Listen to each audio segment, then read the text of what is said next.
Welcome back to Boilers in the Stands. I'm your host, Joe Jackson. Joining me, as always, is my co-host, Kraig Bowers. We are here to preview Purdue versus Alabama, which is on Friday, November 15th, a 7 o'clock tip on Peacock. Prime time. There's a lot of Friday primetime games for Purdue this year. And this, I guess, technically is number 2 because they did play the previous Friday as well. But big time game on Friday, big time matchup. Kraig, how are you doing? I'm doing good. Obviously, this is our first really big game of the year. Not that Yale didn't test us, but at the same time, in terms of kind of a primetime matchup, this is the first one of the year for us. And I know Mackey is going to be absolutely packed and the crowd is going to be raucous. If you were at that Alabama game last year, it was absolutely nuts. One of my favorite all-time Purdue games that I got to see live. Let's just jump in and dig into it a little bit this year because it's an Alabama team that's a little bit different, but an Alabama team that we all know went to the Final Four last year. They're currently ranked number 2 in the AP poll, number 10 in KenPom. As we kind of dig into that a little bit more, last year Alabama was a team that wasn't necessarily great defensively, but was awesome offensively. A little bit different this year so far anyway, as they rank number 5 offensive rating, number 20 defensive rating per KenPom, and a little bit different makeup. As we look at this team, they bring in the number 2 class overall in 2024. They bring in, I think, 3 transfers in the transfer portal as well. When we look at them relative to last year, they have 5 guys that come back off of that team last year, but really just a 3 that contributed significantly out of that 5 last year. Lots of length this year, 3-point shooting percentage, not nearly as high as we look at that just through 3 games right now. I guess, Joe, what are some of your initial thoughts as you take a look at this Alabama team? I mean, this is a Bama team. They are going to play fast. They are going to shoot threes. They are going to be athletic. They're going to play 10 guys probably in this game. That's kind of been their rotation, 9 to 10 guys. Like, the 3-point percentage has definitely dropped, but I don't think, like, when we think of an Alabama team, we think of 3-point shooting. There's a lot of other things that they do that really worry me about how Purdue's going to be able to stop, specifically on the interior. But I mean, they're a tough team. The defense looks so much better than what it was last year. And like Philon, we'll talk about him. He's a really, really good freshman defender. They can play with a ton of size. They'll start, at least assuming Grant Nelson's like stuck back in the starting lineup, they'll start 3 6'11" dudes. That's obviously just tough for Purdue if they do start 3 guards that are 4 and under. So it's an interesting matchup there. But yeah, this is a Bama team that like it just feels a little more balanced, where they're not so heavily dependent on just purely running and gun and outscoring teams. They can really defend well. They crash the glass pretty hard. They're going to draw a ton of fouls, and it's going to be I mean, obviously it's not a great analysis to be like, it's going to be a tough game, but it is. Like this, they've imposed a lot of things that I think Purdue has struggled with through 3 games, and now we kind of get to see what it looks like in a big time matchup.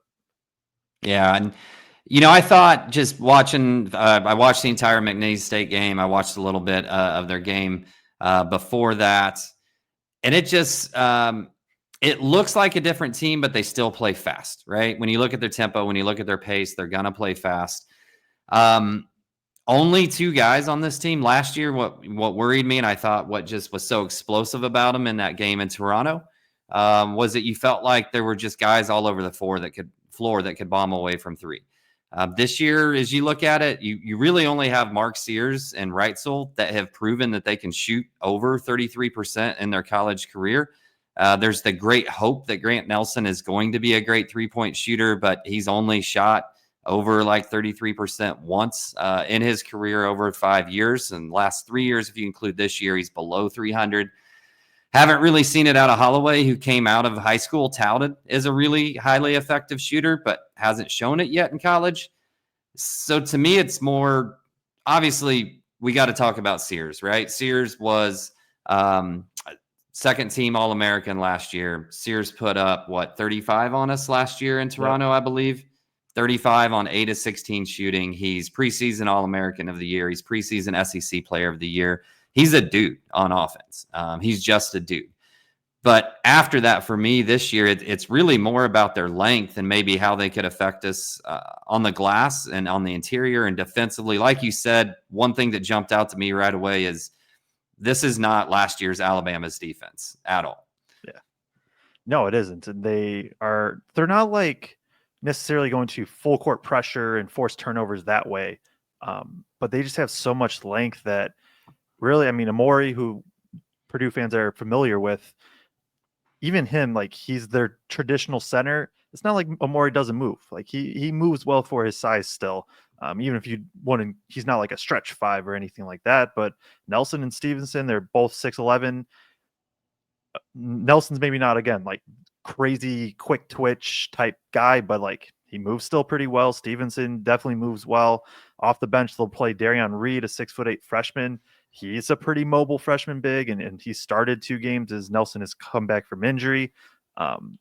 Really, they just all across the board, they got dudes that move really well, can get into you in the half court some for sure, and they're not going to like they are definitely going to apply some pressure. Phylon, I would expect to pick up Braden Smith in this game and just try to hound him defensively. Yeah, there's just so much length. Your passing has to be on points where it's like if Bama rotates and you don't notice them, it's probably going to be a steal. And now it is going the other way. They just do a good job. And then on top of that, like it is insanely tough to shoot inside the paints against them. They have Amori, elite rim protector, Nelson, Stevenson, both good rim protectors. Off the bench, a couple good rim protectors. Like they are going to have bodies that protect the paint at all times, and that makes it tough. We'll get into how I think Purdue can attack in a bit, but the teaser is this has to be a big Braden Smith game in my eyes. Okay. The one thing that I thought, just looking at them defensively, and like you said, they don't turn you over a bunch.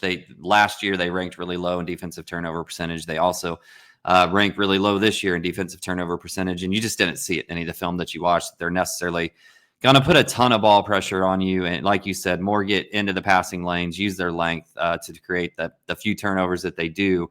One thing they will do is foul, though. Not that they're terrible at it, but like McNeese State did a really nice job of driving and attacking their bigs and getting into their body and drawing fouls. And Cliff's fouls per game right now or per minute are pretty high. So I think there's some opportunity there.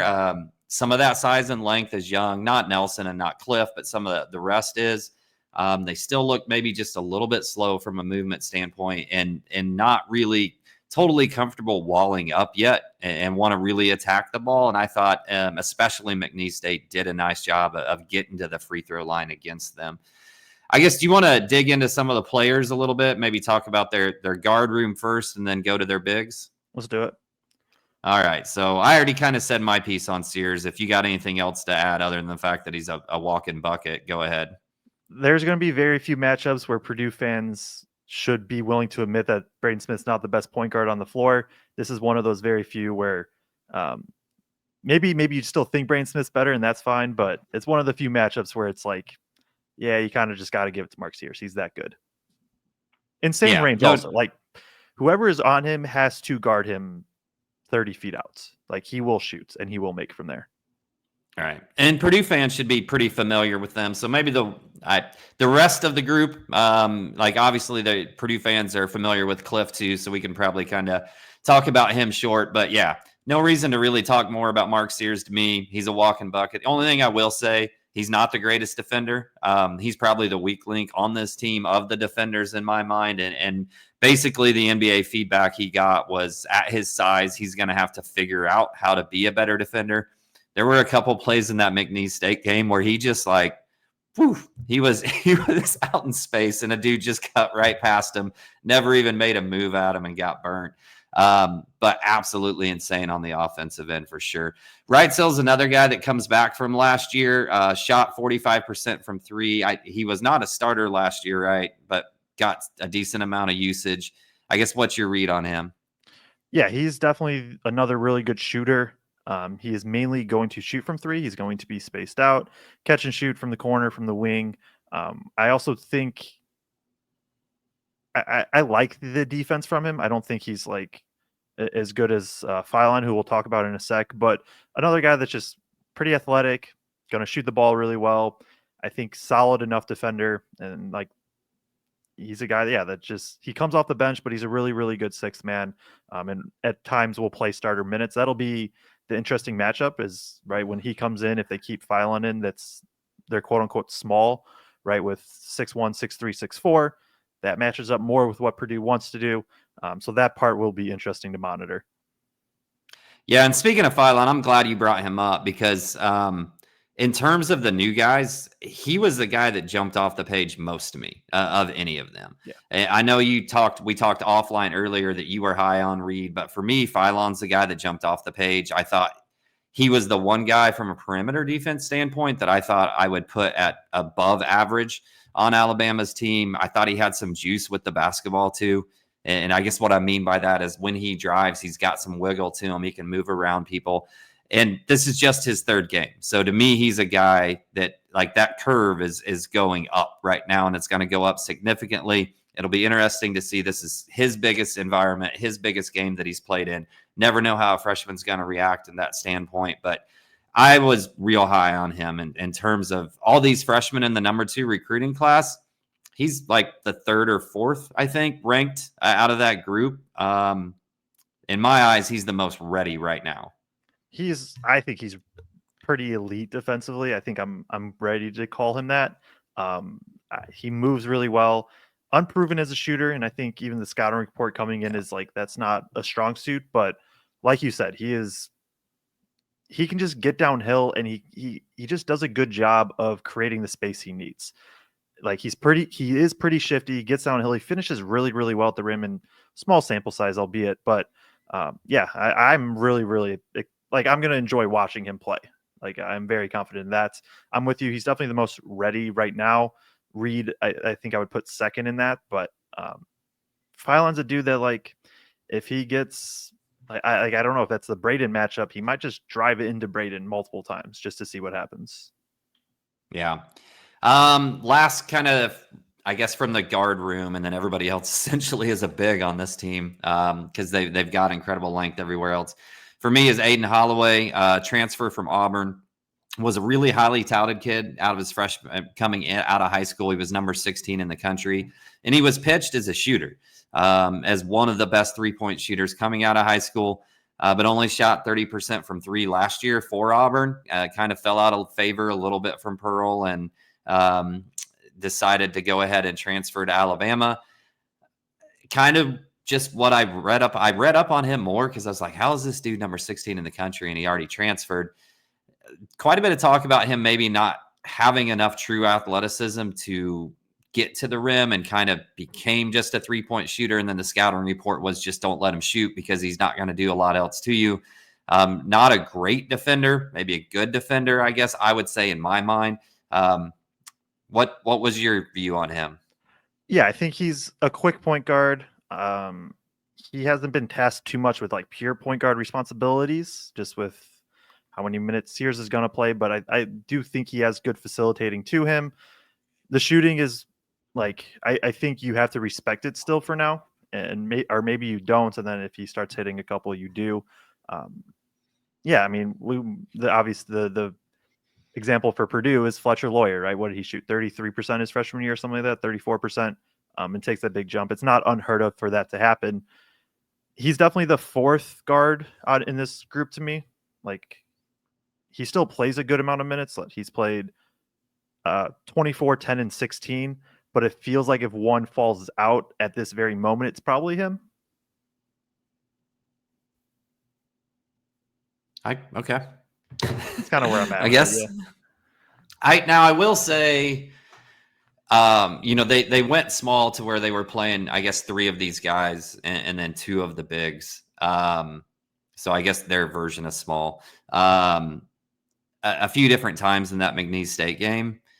That version of this team actually scared me more than when they had 3 guys that were 6'10", 6'11" out there all at the same time. But where do you want to go in the big room? Let's start with I guess briefly Amori. We know who he is. Shot blocker, gonna dunk, gonna be a roller. I don't got much more to say, and I don't mean that negatively. It's just like we know Yeah. who he is. Like he's really, really good at what he does. Yep. Um, 100%. Not going to be a necessarily true back to the basket post up player, yeah, but rim runner, lob threat, dunker, off rebounder, blocker. yep, elite shot blocker. So Yep. Nelson and Stevenson are probably the two that we got to start with. They're presumably going to start both 6'11". Nelson's more of a 4'5".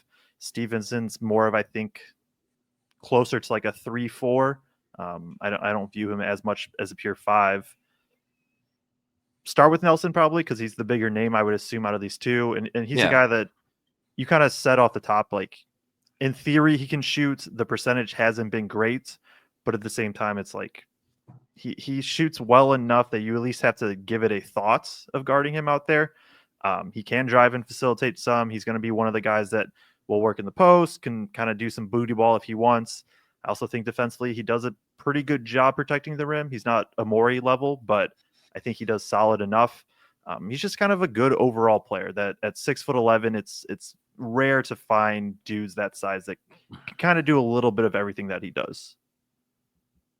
Yeah, agreed. And I think his game has improved just in terms or I should say, from the time we saw him in Toronto last year through the Final Four, um, moving up in that competition level from North Dakota State to Alabama. I think he just got more comfortable in terms of getting to a mid range, getting to the rim instead of just jump shots. I think he's added a lot more to his game than the last time that we played him, and definitely a threat. Probably to me, offensively, he's like the second biggest threat on this team, I would say. Yeah, yeah, I would agree. Yeah. Jumping to Jaren Stevenson, 6'11". He's lanky forward, really good defender in my eyes.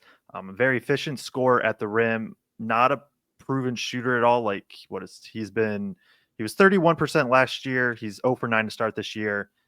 I will say when I watched him shoot the ball, I was just like, I expect this to go in a lot more than what it is right now. It just looked good off the hand. 31% last year on 100 attempts. So like he's another guy that right can knock him down, but you're not like labeling a sharpshooter by any means. He's also somebody that I think facilitates really well. Like he's second or third best facilitator probably on this team, or at least in the starting lineup in my eyes. Defensively, he can be kind of the little bit of like he can be in drop coverage. He can switch if he needed. He can be at the level. He can just kind of do a little bit of everything defensively, help protect the rim some, help get in passing lanes a little bit. So he feels more just like the defensive forward, and Nelson's maybe more of the offensive forward. I would agree. What do we think about Reed? I know you liked him when you were talking about this team offline with us. Yeah, no, Reed's good. Like I'm curious to see what it looks like in this game specifically. But again, he's like a mobile forward, I think. 3 of 6 from 3 is like obviously not a big sample size whatsoever. It hasn't been super high usage offensively, not low usage, but just kind of in the middle somewhere. Another guy that like he's the guy that I think you get a little bit more mobility at that forward spot. You maybe give up a little bit of rebounding and a little bit of rim protection if you go there, but it's a little bit of that trade off where I think more of his value is still defensively at this moment, but the upside is there offensively. Yeah, and another I didn't prep that real good in terms of who Reed was, but another highly touted freshman that came in that class, ranked number 17 in the country, coming into Alabama. So I guess as we move to kind of the matchup a little bit more here, and this is a little bit longer than our other previews have been already at this point, but big time matchup against a really good team, so that's okay. As we look at the matchup here a little bit in terms of how Purdue is going to attack Alabama and then maybe how we will defend them, I guess, do you want to start on the offensive side of the ball or defense? Offense. Okay. For So Purdue, I assume. yes, for Purdue. Okay. As we look, let's assume we're talking about Alabama's starting lineup where they've got a 6'10", 6'11", 6'11", 3 guys at that size out there. How do we go about attacking that? When it's Amori specifically, he is going to be in pretty deep drop coverage. Some of the other bigs will as well, but especially with him in that starting lineup. And so it feels like that's a good way. Like, he's more athletic than Kalkbrenner, so he'll be up a little bit higher compared to that Creighton game. But it feels to me like a lot of Braden Smith just kind of has to create his own. Alabama's fine for the most part, staying at home and turning it into more of a 2-on-2 game. And just not give up kick out threes, right? They play the analytics of, we don't want to give up threes. We don't want to give up shots at the rim. That's kind of what drop defense is designed to do. And that just feels to me like the single best way to go about. I think you can also get some action with handoffs for Lawyer. Like, it feels very guard oriented of just being able to get into their shots, of whether it be pull-ups or floaters, or maybe you can, if you can get down into the teeth of the defense, maybe make people collapse and then kick out from there. That's kind of where I start. The other thing is, like, with TKR specifically, I don't know who they put on him. I would guess Nelson, assuming Purdue starts a true 5. I guess Nelson probably starts on TKR. And I don't know. Not Stevenson. I would think Stevenson feels a little bit more perimeter oriented to me, but maybe they could put Stevenson on TKR, and then if Jakari starts, put Nelson on Jakari. I could see that happening too. Yeah. So with Cliff playing that really deep drop, that short roll to TKR, is that something that's going to be available? Not very likely. What are your thoughts there? It depends on who's guarding him, because if Amori's guarding TKR, then yes, that short roll should be there. But if it is somebody like Stevenson, it just looks a little different, where you're short rolling. Like, if TKR short rolls, he's going to be short rolling most likely into Amori, where Amori's already positioned to help at the rim. And then that's where, like, if Purdue could get some production from their 5 spot, that would be big. Maybe this is where you go, like, you just give up on the size and just go TKR at the 5, because then you can put Amori into the action a bit more. It really just depends on who's guarding him. And I really don't know what they're going to do specifically. I would, if I had to guess, though, Stevenson makes sense. Right. This was a game last year that we kind of saw Miles get a bump in his minutes for the very first time. Obviously, a vastly different team. With their length, I guess I'm switching to a defensive question here. Yeah. Is this a game where Cam has to play the 3, where we have to start a true 5 and start a 3?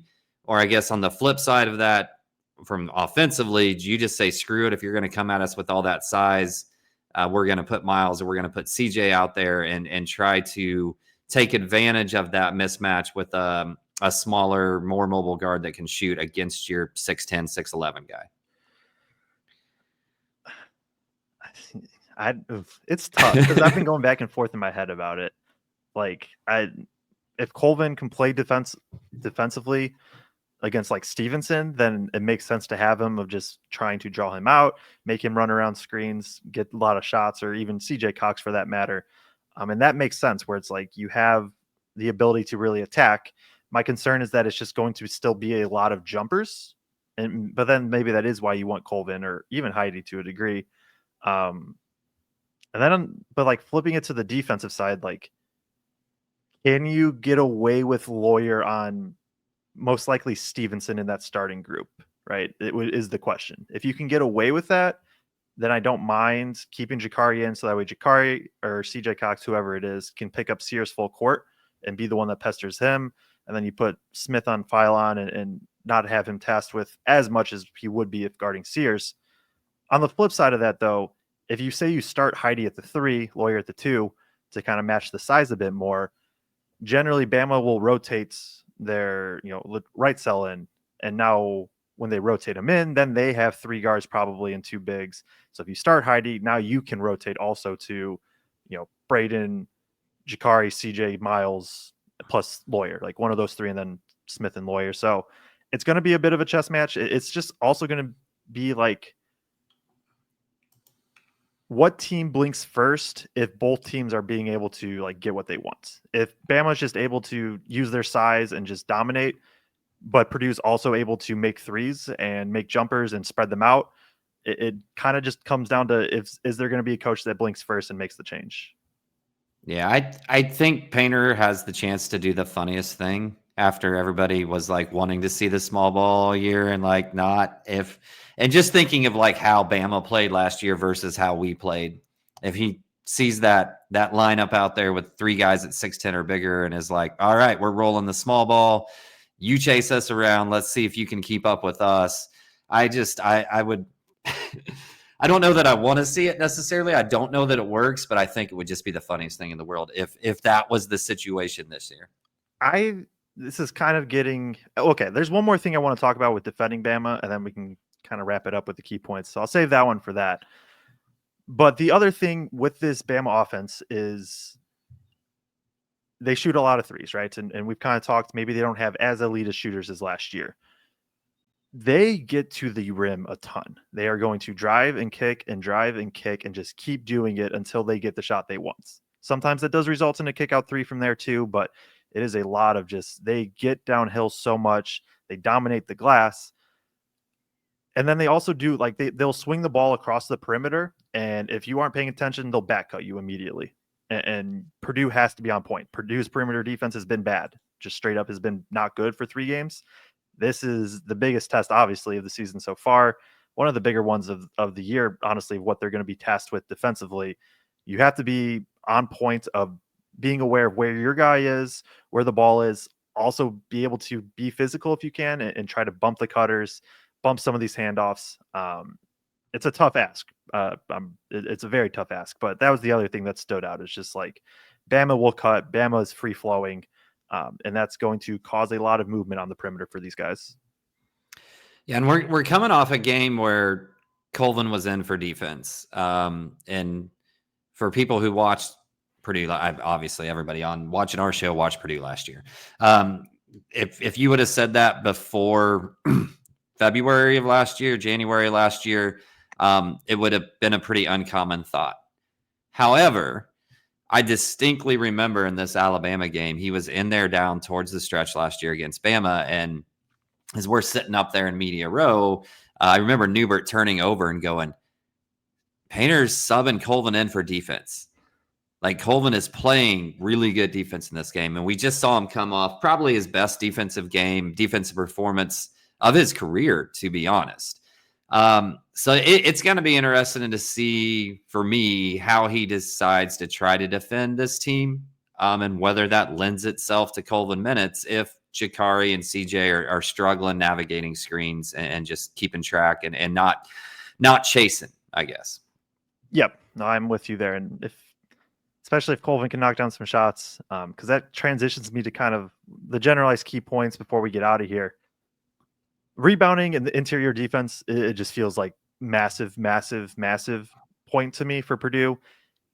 They have to keep it at least reasonable on the rebounding. I don't expect them to win this battle at all, but if they can keep it reasonable, and if like they can't get into the game where they give up like 65 paint points, and that feels like an insane number. They just gave up 50 to Yale, and so where I'm kind of leading with this, we talked about Braden and all of that, and Heidi and Colvin probably get more run in this game.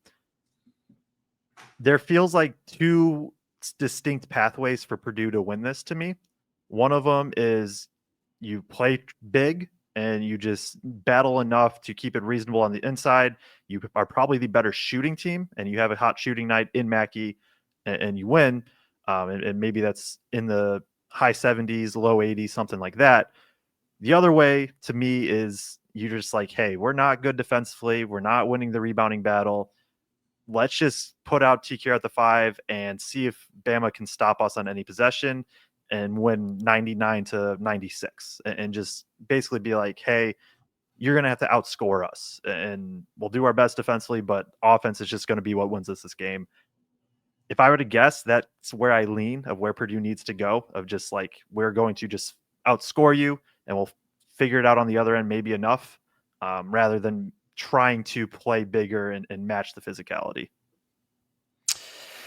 Yeah, especially watching that, I understand what you're talking about with the rebound, and I think it's going to be important because we've not rebounded well. I was a little bit shocked that they didn't rebound better than they do for all the size that they have. There was a 9-minute stretch in that game where they didn't score, and like McNeese got quite a few offensive rebounds in that stretch. And when you look at their offensive rebounding percentage for themselves, and then what their the opposing team's offensive rebound percentage is, like, it's good, but starting that many guys at that size, it's not elite, I guess. So I think if they crash boards, if Miles Cam crash boards, if TKR digs in as a dog on the glass, there's a chance. I don't think we win the rebounding margin, but I think there's a chance they keep it close enough. Fair enough. You got anything else? I guess just what's your call on the game, Joe? I think Bama wins by like 8. I'm really concerned about the defense just being not good. No, I understand that. I think we got home court advantage. I picked Alabama to win as my preseason national champion of the year before I'd really dug into much tape on. I mean, it was preseason, right? So I was just looking at what they supposedly had. I'm going to be honest. I did not walk away after watching film over the last 2 days as impressed as what I thought I would be. And I think they have a chance to be who I thought they were going to be by the end of the year, but I don't think that's who they are right now. So I'm going to give Purdue fans some hope.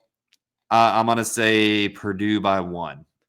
All right. I like it. I will say, like, I think Bama just is a really bad matchup for Purdue, but this could be a Braden Smith masterclass game. And if that happens, then it could just be who's better between Sears and Smith. And at that point, I'll take my chances with Braden.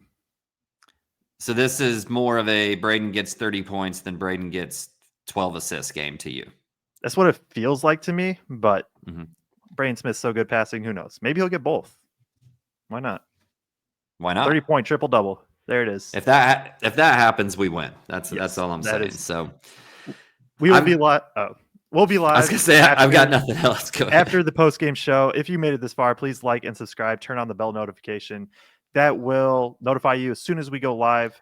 Hopefully, shortly after the final buzzer in Mackey Arena, win or lose, we will have everything you need covered from the game. So appreciate everybody tuning in. Follow us on Twitter at Boilers and Stands, so you get some presser stuff, get some just in-arena stuff as well. We'll have pressers out, all that good stuff. Appreciate everybody tuning in, and we will catch you all Friday, 7 o'clock Eastern. Peacock is where this game is at, and we'll see you then.